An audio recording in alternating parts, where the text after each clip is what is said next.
from the point of view of the Palestinian Authority, there was no greater success, and I do not say this lightly, no greater success than the October 7 massacre. Number one, Jews were murdered, as many as possible. Number two, tens of thousands of Palestinians were killed by Israelis. This is wonderful news for the Palestinians because they don't give a damn about human life, but they know that they can manipulate the international community to cry foul and say, Israel is committing a genocide. When they look at the October 7 massacre, we look at the human cost. We look at the sad loss of life. In their minds, what they see is almost dollar bills from the cartoon. Success, success, success, success. On every political diplomatic front, October 7 massacre of 1,200 Jews, kidnapping 250 more, murdering, raping, pillaging, was an unbelievable success. Today, I'm joined by Lieutenant Colonel Maurice Hirsch, former director of the IDF Military Prosecution for Judea and Samaria, and a senior researcher at the Jerusalem Center for Security and Foreign Affairs. Maurice warns that the Palestinian Authority's security apparatus has grown to approximately 70,000 personnel, some possessing military training, armored vehicles, and unauthorized weapons, positioned just kilometers from Israel's largest cities. His latest research also argues that PA and PLO payments materially assisted terrorists who later helped plan and execute October 7th. Could the next October 7th come from Judea and Samaria? And could it be even worse? Maurice Hirsch, welcome. Thank you. Thank you for having me. Maurice, are you warning that the next October 7th could come from Judea and Samaria and be significantly worse? And maybe you can give us your thoughts and findings around that. So first, just to give a bit of an explanation as to why I write on these things, why anyone should actually potentially even listen to me. My background is that I spent 20 years in the IDF, in the legal department, much of that time dealing with terrorism, dealing with issues within Judea and Samaria, the Oslo Accords, what was meant to be and what actually happened. I joined the IDF MAG in 1998 at the height of the implementation of the Oslo Accords. And so, as my commanding officer at the time said to me, this is the book that you go to sleep with every night until you know every one of its provisions. And it's some 200 odd pages, but and I never lived up to that standard. I never told him that, but that was the reality. And you see that this whole event forming through those formative years of the Palestinian Authority. I then, my last position in the IDF was as the head of the prosecution for Judea and Samaria. And there I am sitting with defense lawyers discussing plea bargains. And I come across a very unusual event. A Palestinian lawyer comes in, he's representing the terrorist. He's gone to my local prosecutor, local head of the prosecutor, didn't like the offer that he was given there. And so he came to me to sit with me to try and get a better deal. We're discussing the file, we're discussing the evidence. And I said to him, listen, let's call him Khalid for all intents and purposes. Khalid, I think I can give your client a plea bargain where he sits for 52 months in jail for the different offenses that he's committed. I think we can live with that. Khalid says, great suggestion. I'll take it to my client. He comes back a week later and he says, Maurice, my client doesn't want your offer. He rejected it. I said, no problem. We don't have to close every file as part of a plea bargain. We can go to trial and he can take his chances. He says, Maurice, you haven't understood. He wants 60 months in jail. And I'm like looking at him, dude, you're giving me a bad rap. I am the one who's meant to be the harsh prosecutor. I'm the one who's meant to be looking for the highest punishments for terrorists. But the terrorist wants more time in jail than I'm offering him. And we parted as friends. We carried on working. He never explained exactly what was going on. And that was part of that process of learning about how the terrorists work, what motivates them, what drives them. And so I retired from the IDF in 2017. I immediately joined an organization called Palestinian Media Watch with Itamar Malkus, if anyone has heard the names. And there Itamar introduced me to this whole idea of pay for slay, payments from the Palestinian Authority to the terrorists. And suddenly you understand that there's this entire package, there's an entire program which promotes and rewards terrorism. If you spend, so I learn, If you spend 5 years in prison, 60 months, you then get a pension for the rest of your life. Suddenly the penny drops, and I remember that discussion with a defense lawyer, and it all becomes clear. Much of the terrorism in Judea and Samaria is driven by financial incentives. It's something that I knew also as the head of the prosecution. I didn't know to what extent really. And that is something which I then started getting into. I spent 6 years, wonderful years with Palestinian Media Watch as an analyst, trying to understand what the Palestinian Authority wants from us, wants from its people, wants from the international community. Where are they going? Are they looking for peace, or are they looking for war? I then moved to the Jerusalem Center for Security and Foreign Affairs just about 3 years ago. And there within 3 months, I wrote, I think, probably 3 of the most important papers that I've written in my career. The first was in August 2023, was a discussion of civilian casualties in Israel's wars against the terrorists, the different terrorists, and if that is on a par, better than or worse than other counterterrorism operations. I wrote that in August 2023, and it became obviously very much the subject of discussion very soon afterwards. That was followed with a conference that we held on the 9th of September together with the Bitonistim, the IDSF, it was the JCFA, together with the Bitonistim, to mark 30 years to the Oslo Accords. As part of that event, I wrote an article titled Israel's Contribution to the Failure of the Oslo Accords. And basically the argument was that because Israel had constantly turned a blind eye to the never-ending breaches by the Palestinian Authority, by the PLO of the Oslo Accords, the Accords failed. Because you cannot expect to have an agreement between two parties where one party upholds the agreement and the other side breaches it all the time, but you carry on as if nothing has happened. It's like entering into a contract to sell your house. Every day you sell your house, but you never give it over to the buyer. You just keep on taking his money over and over and over again. That's what the Palestinian Authority did. We bought peace, but what we got was death and destruction. And then the third article published on just a few days later, on the 21st of September, 2023, was titled The 2023-2024 War with Gaza. In that argument I made, I presented the case for why I believed that there was an imminent war coming from Gaza, an invasion into Israel, a war that we hadn't seen before, and why I believed that was so clearly something that you could foresee as an analyst. And so those 3 papers together bring us to where we are now. And the 2 papers that you mentioned, firstly on the Palestinian Authority. So I now head the Initiative for Palestinian Authority Accountability and Reform in the JCFA. In that position, I look at different elements and different aspects of the Palestinian Authority, trying to understand what is broken and what needs to be fixed and how it needs to be fixed. I deal with democracy within the Palestinian society, with funding to the Palestinian society.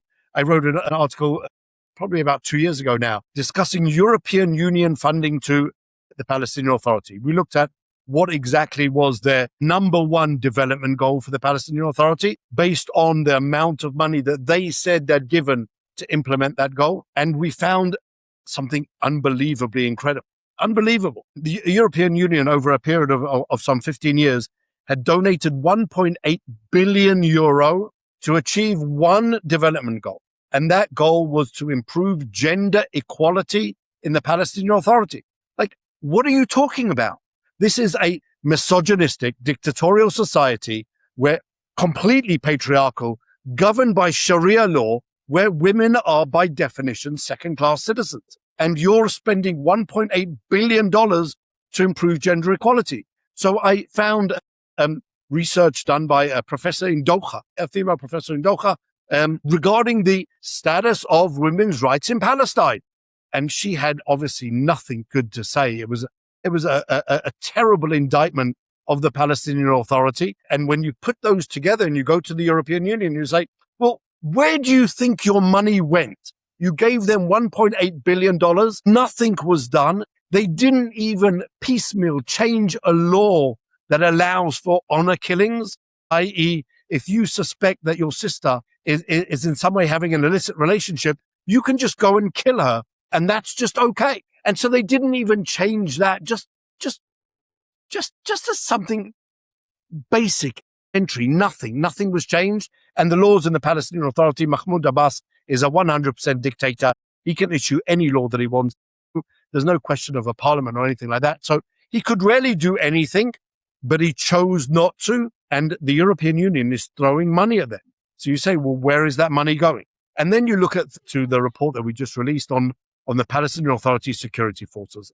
As part of the Oslo Accords, this idea of Israel buying peace, the PLO, Yasser Arafat, Mahmoud Abbas, the negotiator at the time, said, you know what? If you want us to fight terrorism, you have to give us the capabilities. You have to give us a police force. You have to give us weapons. So unfortunately, Shimon Peres and Yossi Beilin and co all decided, well, you know what? That sounds reasonable. And they agreed to, as part of the second Oslo Agreement, September 95, to set up a civil Palestinian police force that would number 12,000 people in Judea and Samaria, 18,000 in Gaza. Let's put Gaza aside for now. 12,000 people in Judea and Samaria. They would be given 4,000 rifles, 4,000 pistols, 120 heavy machine guns, and armored vehicles, so that they could fight terrorism, so that they could arrest Hamas terrorists, that they could arrest terrorists from the PFLP. And incredibly, on the 5th of October 1995, Yitzhak Rabin stood in the Knesset a week after the signing of the Second Oslo Accords, and he explained how peace was breaking out, how the Oslo Accords are the greatest thing ever because they guarantee that there will be no Palestinian state.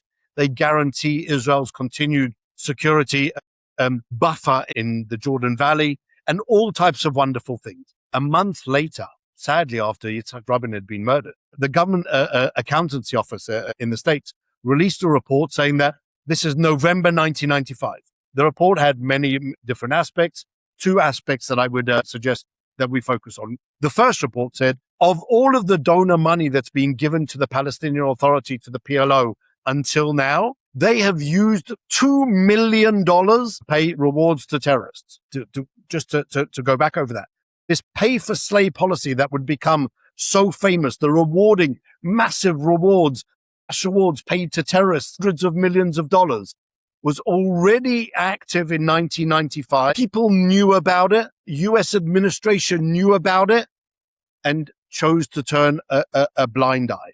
The second element that they already point out then is that at the time, the Second Oslo Accord hadn't yet been implemented, but the Palestinian police force was already greater than what had been agreed. And they were already asking, well, why do you need so many policemen? Why is the international community funding so many policemen? And then you ask yourself, well, why didn't you do anything about it? The Second Oslo Accord has an incredible provision which says that Israel has a veto over every name in the Palestinian Authority security forces. So why didn't anyone say anything or do anything or use that veto in order to stop this growth of the Palestinian Authority security forces? And you see this constant practice. We've known about pay for slave for a long time. It doesn't matter. They don't really mean it. We'll keep on giving them money. We'll keep on supporting them with US funds. And that's just the way that it works. And then you look now and the Palestinian Authority security forces, where were we meant to be and where are we today? And so where we were meant to be is a 12,000 strong civilian police force that fights internal crime, but also deals with terrorists. Now, when you look at OECD levels of policing, there is no justification for a force that size. Palestinian society, as part of the research, I thought, well, maybe because they really are, every single one of them are criminals. They need a big police force. And the answer is no. Internally, when you're not talking about terrorism, Palestinian society is generally law-abiding. Sometimes the law is warped and disgusting and provides for honor killings, but let's go with the general rule that they're law-abiding. So why would you need such a big security force? And then they put out publications saying, well, we've set up this military academy in Jericho. What do you mean a military academy? You're not meant to have an army. You're meant to have a police force. So who are you training fighters and soldiers to fight? when you send these people off and they very proudly document and put up YouTube videos praising members of the Palestinian Authority security forces who they've sent off to train in Pakistan, a country that obviously seeks Israel's destruction, where they train together with Hamas people, and then they come back and say, we're gonna help defend our country. And you ask yourself, well, who is your enemy? The Syrians? No. The Jordanians? No. The Egyptians? Of course not. Their only enemy, as they perceive it, is Israel. And so now they're training soldiers to jump out of helicopters on zip lines, holding their Kalashnikovs, their AK-47s, and take over cars. But they're not fighting terrorism. So who are they doing this to? And suddenly you see all of these images of Road 232 on the morning of October 7th. The morning of October 7th, Hamas terrorists break out of Gaza, invade Israel on Road 232, just by the music festival. You see this really line of destroyed cars. The massacre that took place there was just unbelievable. And you think now out of Gaza came 6,000 terrorists, 3,000 trained terrorists, and another 3,000 other terrorists who joined in, those innocent Gazans, as they're sometimes referred to. And they murder 1,200 people. They kidnap 250. They rape, they pillage. Now in Judea and Samaria, you have a 70,000 strong, 67,000, just to be a little bit more accurate.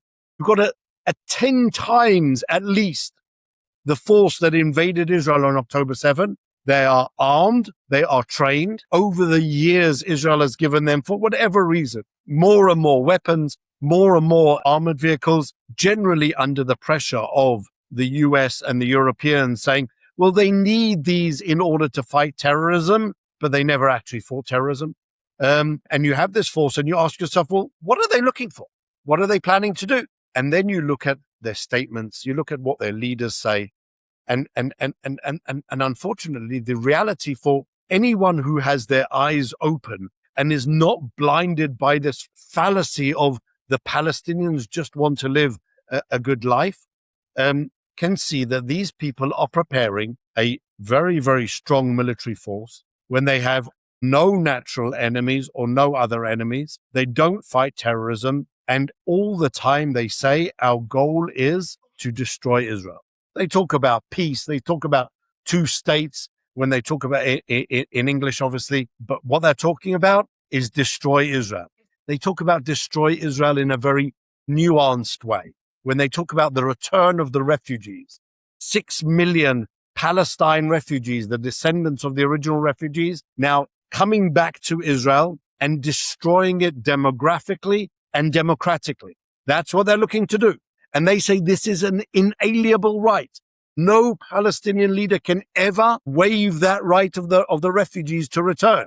So what they're really saying is that they are committed wholeheartedly to militarily and demographically destroying Israel. And you put those together, and on the 4th of April, I think it was the 4th of April, maybe the 6th of April, 2018, if you remember at the time, there were demonstrations, so they were called, on the Gaza border, running up to the opening of the U.S. Embassy in Jerusalem on the 6th of April, 4th of April, 6th of April. I apologize that I forget the exact date. And Yahya Sinwar at one of these meeting points on the fence and says, we are going to invade Israel and we are going to rip the hearts of the Jews out of their bodies. When these terrorists say things like that, we cannot and should not ignore them. They say what they mean and mean what they say. And so when the Palestinian Authority and the PLO and the other terrorists in Judea and Samaria say, goal is to destroy Israel and to murder Jews, and they build this 70,000 strong, 67,000 strong terror army trained in paramilitary training, how to use RPGs, like rocket-propelled grenades, how to use artillery. We would be, I fear, highly negligent if we did not recognize that their goal is to carry out another massacre. And one of the things that I promised myself with this report is that when I wrote about the war in Gaza in September 2023, I didn't shout enough from the rooftops to say, there's a war coming. They are coming to murder Jews. Had I possibly done that, maybe somebody would have woken up. And so this time I'm looking at the reality and I'm saying, you have this force. They are not going to turn inward to Judea and Samaria. So I believe inside of Judea and Samaria, there is an entire IDF central command. There are really a lot of soldiers. But if they break through that imaginary green line, there are no soldiers. Whereas the envelope around the Gaza Strip was very lightly populated. When you break through the green line, you're talking about millions of Israelis in the danger zone. On October 7, the Hamas terrorists that traveled the greatest distance traveled 22 kilometers to Ofakim. If you take a 22-kilometer radius around the green line, you realize it includes most of Israel. From Kalkilia, Tulkarem to Netanya, it's 14 kilometers to the sea. From the green line, you've breached through, you've got through everything, there's no soldiers, and you've reached the sea. You've cut Israel into two. If you go north towards Afula, there's no soldiers there. If you live in Bet Shemesh, Modi'in, Jerusalem, and yes, there are checkpoints, but if you have 300 of these terrorist soldiers attacking a checkpoint with armored vehicles and heavy machine guns, the road through those checkpoints is very, very, very simple. And if they don't want to go through the checkpoints, many people have this image of the security barrier being, and it's purposely shown, this big concrete walls around Judea and Samaria. So the bad news is 80% of the security barrier is nothing more than a little bit of barbed wire. The areas that you see where you have these huge walls are very few and far between. They are there partially to provide this feeling of security for Israelis and to prevent areas or terrorists coming in from those areas, specific areas that have been identified. But the rest of it is just open, and rarely there would be very little resistance if they decided one morning to get up and break through. And now you ask yourself, well, what interest do they have to do that? And I'll tell you, from the point of view of the Palestinian Authority, there was no greater success, and I do not say this lightly, no greater success than the October 7 massacre. Number one, Jews were murdered, as many as possible. Number two, tens of thousands of Palestinians were killed by Israelis. This is wonderful news for the Palestinians because they don't give a damn about human life, but they know that they can manipulate the international community to cry foul and say, Israel is committing a genocide. How could they ever have got the ICC to open an investigation against Prime Minister Netanyahu and even issue arrest warrants were it not for October 7? Success. How could they have persuaded the French idiots, Macron, that useful idiot, and Keir Starmer, and the Canadians and the Australians to recognize this non-existent state of Palestine were it not for the October 7 massacre? So when they look at the October 7 massacre, we look at the human cost.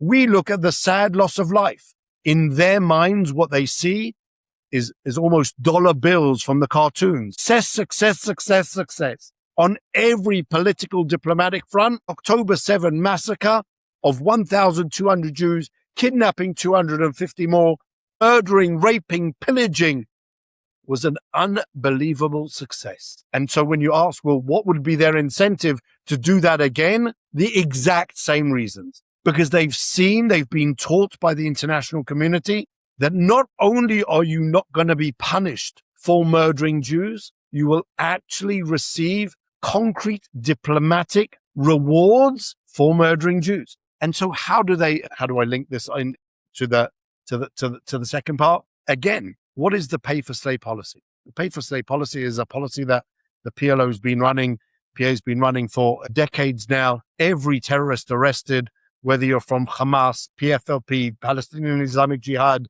Al-Aqsa's Martyr Brigade, it doesn't matter. Any terrorist arrested is paid a salary while in prison. And once he leaves prison, if he spent enough time, he then becomes automatically an employee of the Palestinian Authority. You no longer have to work. You receive a fat sum of money every month for doing nothing. You become an employee of the Palestinian Authority simply because you were a terrorist. These terrorists then go about their terrorist work.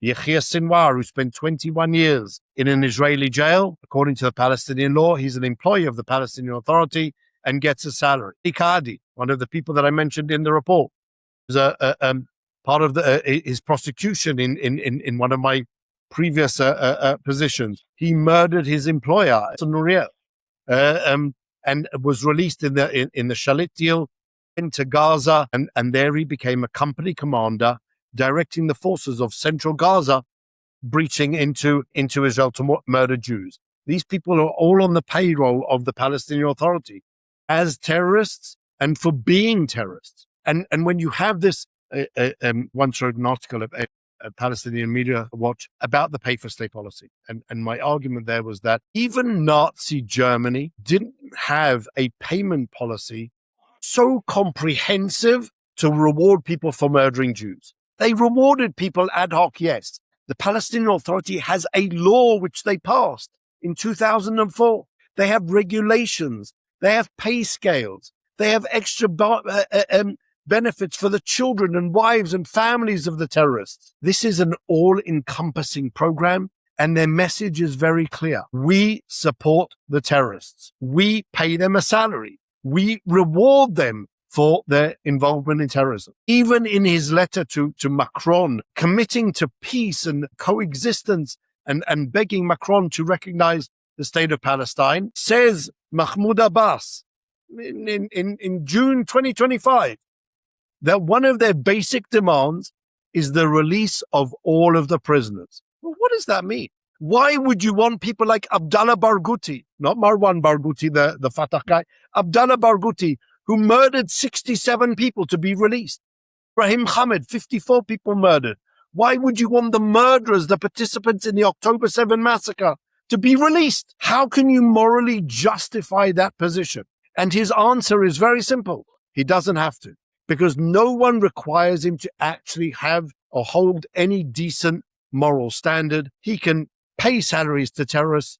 No one cares, even if he's rewarding people for murdering Jews, and the world will carry on. And that really is our very, very unfortunate reality, that they have a terror force that's going to murder Jews. If they're arrested, then they get paid a salary because we think that they did a good thing. And if they get killed and murder Jews on the way and the Jews respond, then Israel will be vilified again, and the international community will again come to the support of the poor victim, the Palestinians, and we will find ourselves again facing massive anti-Semitism around the world. Why? Because we had the audacity to stand up and fight these genocidal terrorists. And that's how they see this tremendous gain from October 7, and why they would, I believe, do the same thing again with the forces that have been trained militarily. And let's put this into context. Also by the US. The US has given another report that you can find on the website that I wrote about a year ago, or co-wrote about a year ago, talks about the $1 billion that the US has given to the Palestinian Authority since 2007 to develop the Palestinian Authority security forces. There's an entire unit that's set up, a lieutenant general that sits here in Israel to organize the coordination. Where is that money going? Why is the US taxpayer still funding that? So in 2018, Congress passed the Taylor Force Act. The Taylor Force Act conditioned most, and the stress is on most, of the US aid to the Palestinian Authority on them canceling pay for slay. Easily translated, if you just stop paying terrorists, we will give you $250 million a year. Mahmoud Abbas says, keep your money. That's his disdain for the American people, for American values. He says, I will, even if I have only 1 cent left in the coffers, I will first pay it to the terrorists. He doesn't care about the improvement of the lives of the Palestinian people. How can you be so callous as to reject cumulatively until now some $2 billion? All he had to do was stop paying rewards to terrorists. But he chose the latter. So the Taylor Force Act was an amazing piece of legislation, but it did derogate and did exclude the U.S. contributions to the Palestinian Authority for the security coordination. So we're talking about still about $60 million a year flowing from the U.S. to the Palestinian Authority. And that you have to ask yourself, well, if your goal is a two-state solution, the same question to the Europeans, do you think that it's a good idea to build another terror force? Or do you think you should hold them responsible and say, you know what, you're allowed to have a police force, you're allowed to have some weapons, but this is completely unacceptable, because what you're doing by those policies is really you're buying intentionally, inadvertently, whatever it may be, you're buying more death and destruction rather than contributing to any effective peace. So why would you do that? Now, are Israel's political and security leaders aware of this danger? Why aren't they acting? Is Israel repeating the same conceptual failure that preceded October 7th? What could they do? Maybe you could speak a little bit about that. So unfortunately, our leadership has been part of the problem all the way along. Again, never holding the Palestinian Authority to any account for any of the breaches. I don't believe that anything of what I wrote in this research was new to the decision makers. It's all open source materials. I didn't use any security or intelligence sources. It's all open source material. They know what's going on. They see what's going on. They are actively sometimes involved in arming the PA security forces, whether it be through guns or armored vehicles. And there's this constant pressure on the Israeli government to give more and more and more concessions to the Palestinian Authority, even from our greatest of friends, even from the Trump administration. You hear those calls that the Palestinian Authority in some constellation can be a player in this context. And you ask yourself, well, why would you believe that? What have they done to prove anything that they have good intention? And the answer is they've done nothing. And so why would you in any way require involvement or to try and maintain this body called the Palestinian Authority? And there you see this political pressure on Israel. And you see Prime Minister Netanyahu clearly saying, I will not accept the Palestinian Authority having any part in the Gaza Strip. Why? Because they educate to hatred, because they incite violence, because they reward violence. They are all of the problem and none of the solution. And so the world, to a certain extent, accepts that and says the Palestinian Authority needs to undergo reform. But then they turn to him and say, but Mr. Prime Minister Netanyahu, what about the same people in Judea and Samaria?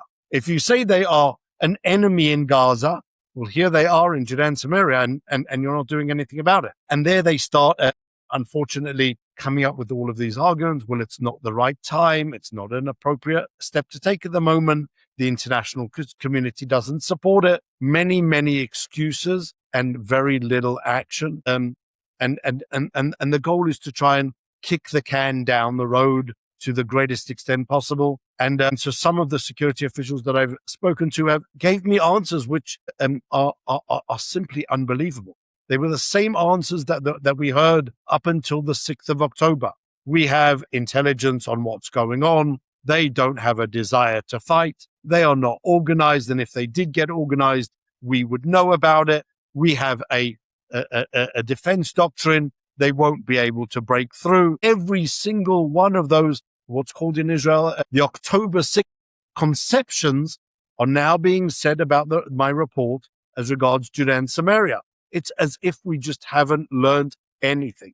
And so you ask yourself, where could we possibly go forward? What could we possibly do? And the answer is that the world and his wife steps in and just, it's the frightening argument. Well, if it's not the PA, then you're going to have Hamas. Well, why does it need to be a binary argument? We can have no Hamas and no PA.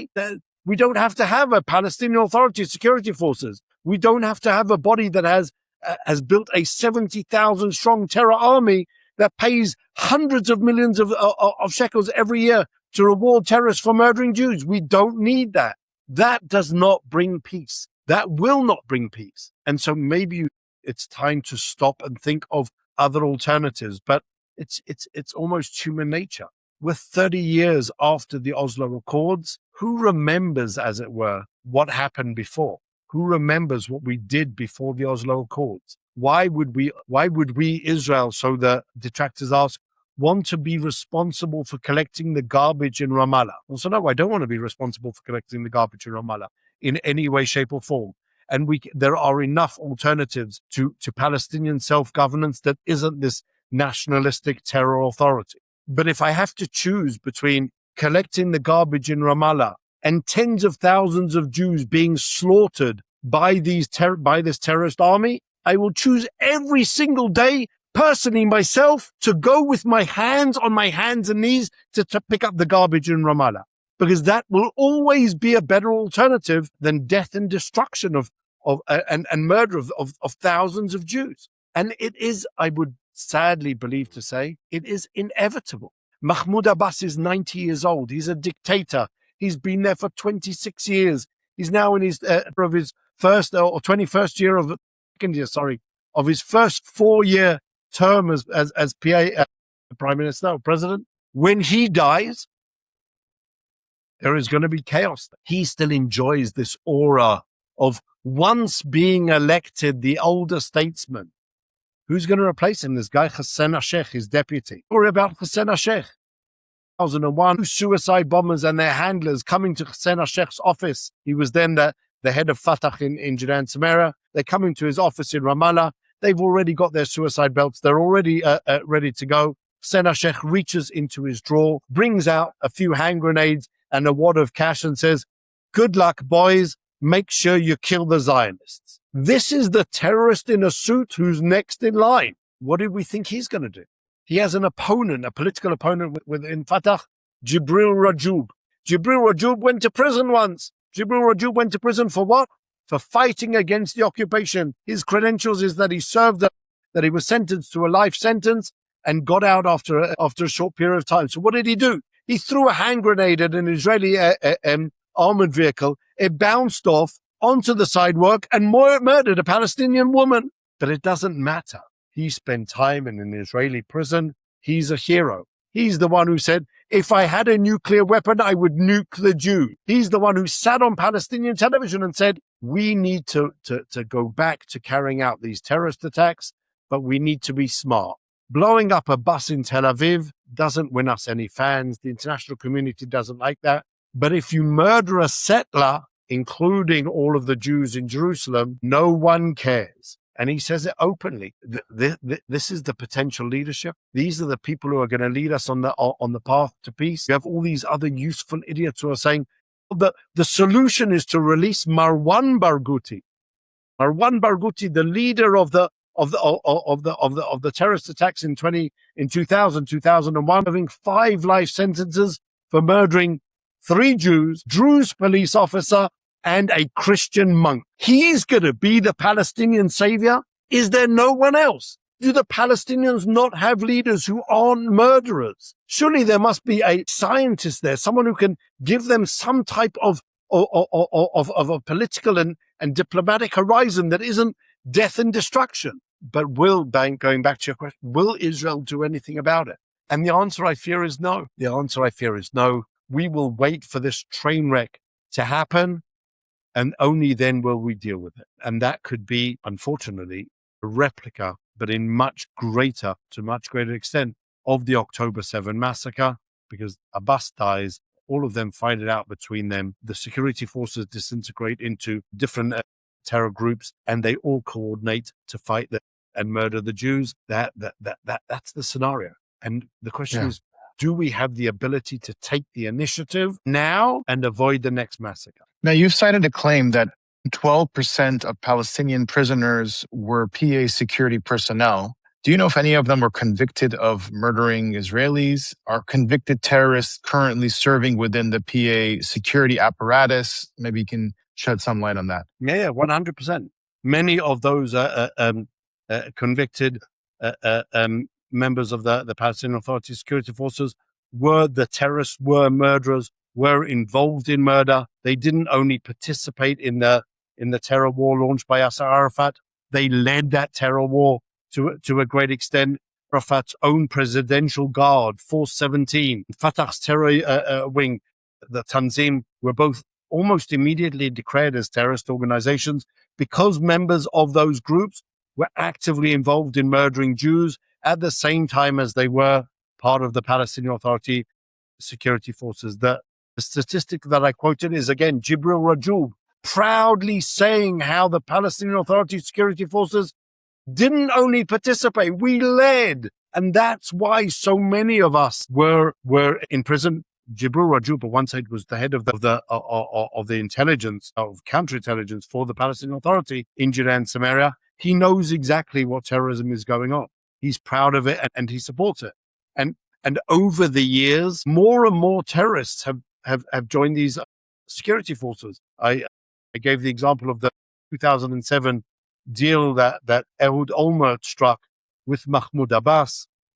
It's the end of the terror war. Hamas has just won the elections. Israel and the PA, Fatah, have a common enemy. It is Hamas. So Ehud Olmert agrees to take hundreds of terrorist murderers off the wanted list on condition that they don't return to terrorism. Those people are then integrated into the security forces. Mahmoud Abbas just recently, as part of this idea of hiding the pay-for-stay payments, agreed to recruit hundreds of terrorists into the security forces. That's how he hides the payments to the terrorists. You put them into positions that are ostensibly legitimate, but you have terrorists serving in the same security forces that are meant to fight terrorism. That's literally putting the cat in charge of the cream and then wondering why they participate in terrorism. It's simply unbelievable to see. And they have that driving force, not only institutional, PLO, PA driven, but from the terrorists themselves as part of that terrorist activity to carry on even from within their official position. Is there any difference between Hamas and the Palestinian Authority when it comes to murdering Israelis? Is Hamas just more out in the open? And just a second question, do you think that Palestinian society can be de-radicalized after decades and decades of this incitement and brainwashing? Do you still believe that there could ever be a coexistence with them? So really, there is this idea of the coexistence that people try to raise and say, well, the Palestinians just want to live in peace with the Israelis. That their leaders talk about it.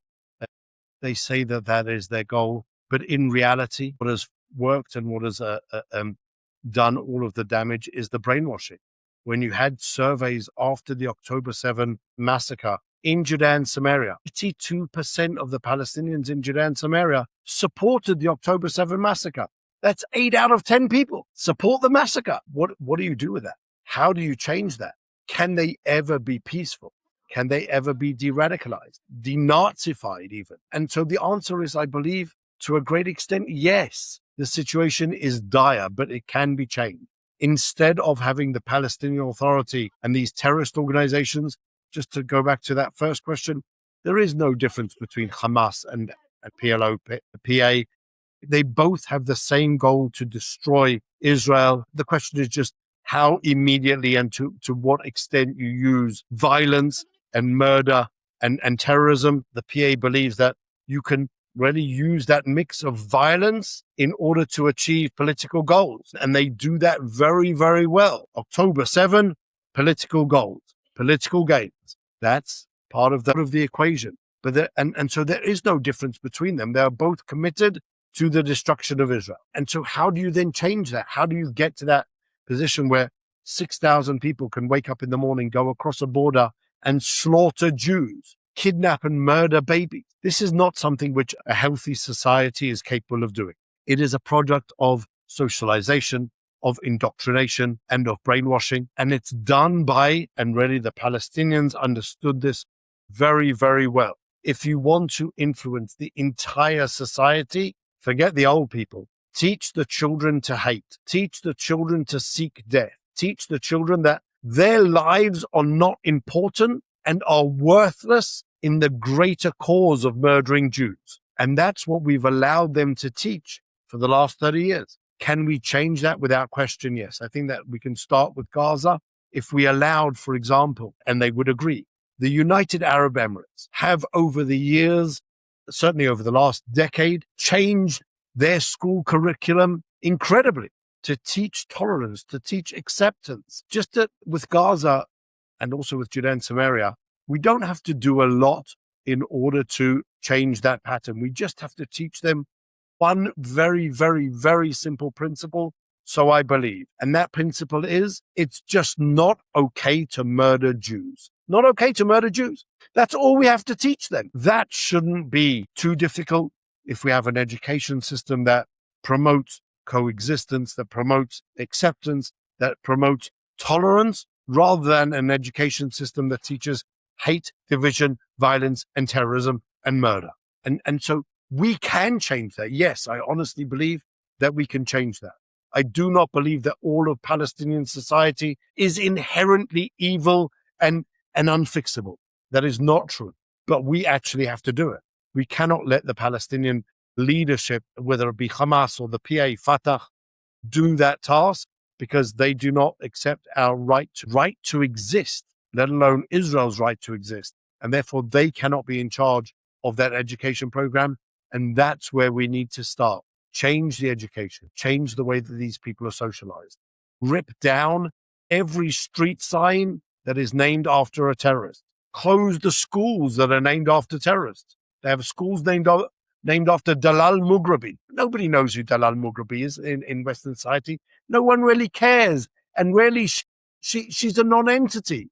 But for the Palestinians, she's a hero. So who is Dalal Mughrabi? Dalal Mughrabi had one claim to fame in her very, very short life. She led the attack and massacre on Israel's coastal road against Abbas, 1978, killing 37 people, including 12 children. The reports say that she ripped babies out of the hands of their mothers to throw them into the burning bus. A monster. The Palestinian Authority has schools named after her. When the children who learn there, when the girls who learn there are asked, well, what does it feel like to learn in the school of Dalal Mughrabi? Their answer is, she is our role model. We want to emulate her. What does that mean? They all too want to go out and murder Jews, rip babies out of the arms of their mothers to murder them? That is a fundamentally sick society.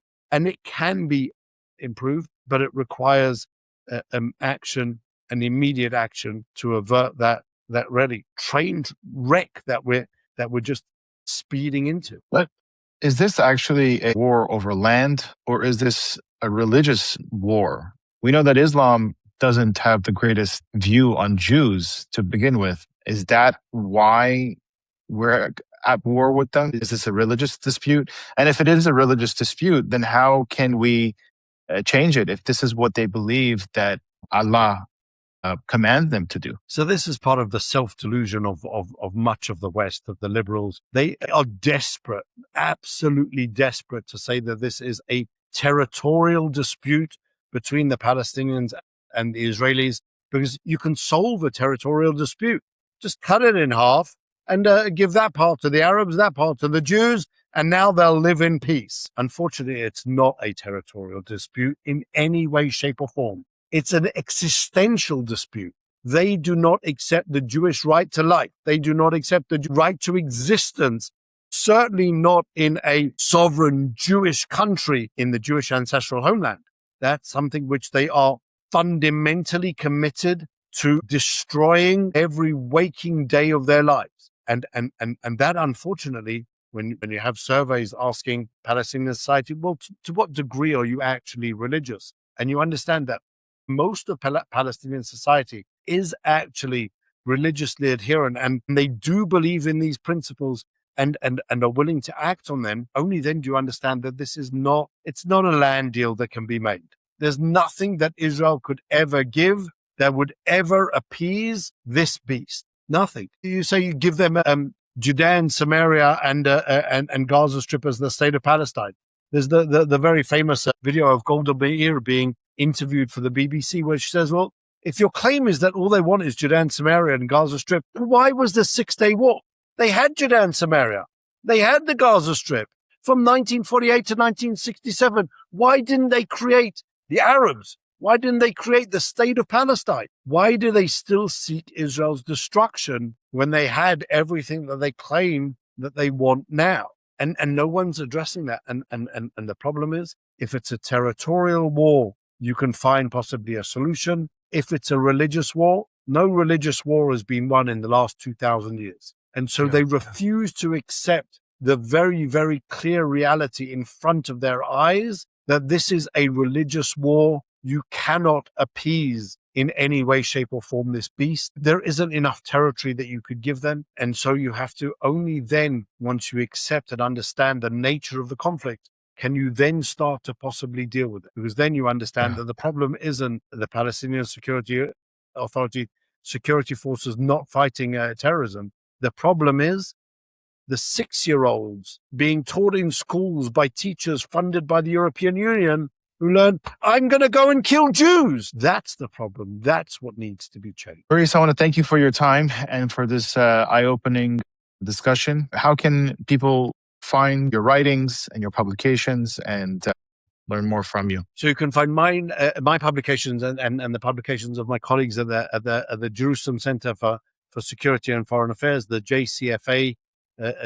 .org. You can find amazing material, and I really do suggest that people go there and look at the site of Palestinian Media Watch, palwatch.org. There is a world of information there. There are so many good organizations that do provide really a very clear picture of what's going on, and that's what can be a source of information as opposed to listening to the constant flow of propaganda against Israel. If I may be as rude as to say, the way to ensure that we can carry on doing what we do is go to the JCFA website. There's a donor button that you can press and become a partner in this work. If you believe that we are doing the right thing and presenting the right materials and advocating for the right policies, join us, partner with us. And that is really an incredible way to help Israel. So we believe get stronger and survive for generations to come. That's really our ultimate goal. Thank you. Thank you, Maurice, and wishing you all the best.